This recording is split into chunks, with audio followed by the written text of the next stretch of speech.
Let's get started. For this tutorial, we will show you how to use the GeoTracker app.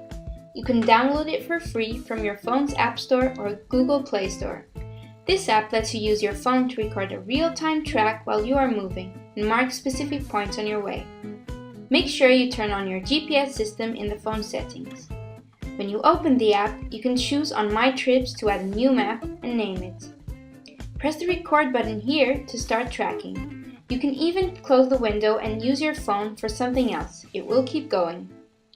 You can also pause and add new markers to point out specific locations. At the end, press the stop button to save your itinerary. You can check your route statistics for information on speed, track length, movement, duration, and even altitudes. You can now view your track on the map. Open online, export the data, edit descriptions, delete or continue recording. You can share data from your phone through email or Bluetooth or download it later to your computer. GeoTracker lets you export your data in 3 formats. Let's choose GPX so that we can use it on QGIS after. For the second part of this tutorial, you will need an open source GIS software tool.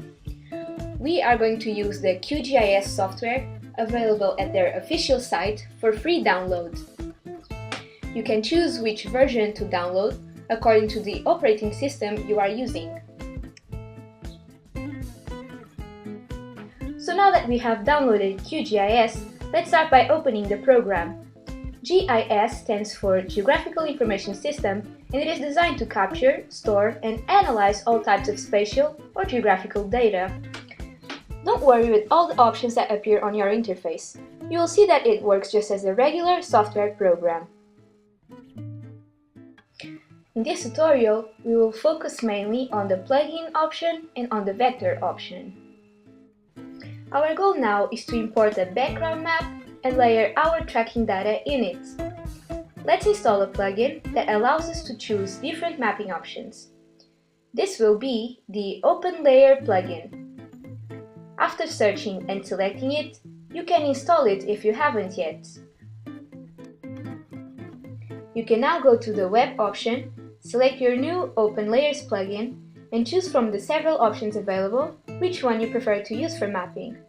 We are going to select the Google Maps and Google Satellite. Meanwhile, you can select your Zoom In option. Loading might take a little time, but your map will eventually show up. Now, let's upload our tracking data.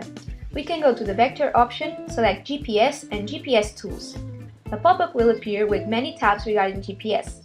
QGIS can load, import GPX files, directly download or upload to a GPS device. You can browse on your computer and filter the type of files to GPX to help locate your tracking data folder and file. We are adding waypoints, tracks, and routes as layers, but you can select these features separately depending on your data. As you can see, our tracking layers are now visible on the map. So let's zoom in again for a better preview.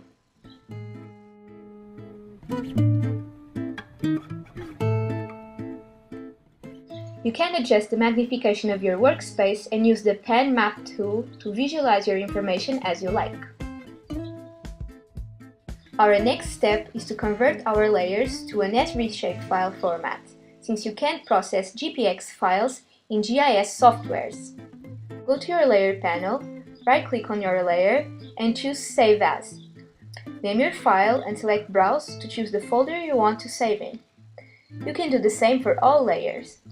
Shapefiles can be used for geoprocessing, spatial representation, and other cool stuff.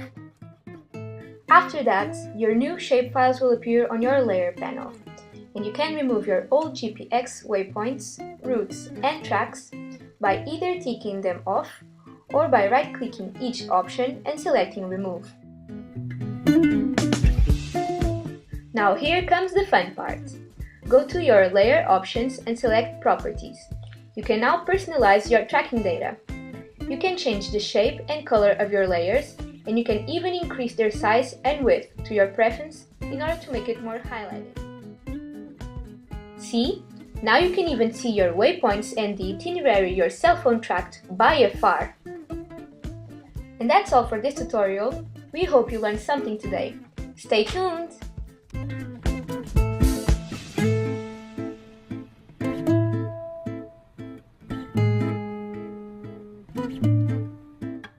Thank you for watching! Created using Tatoes. So now that we have downloaded GIS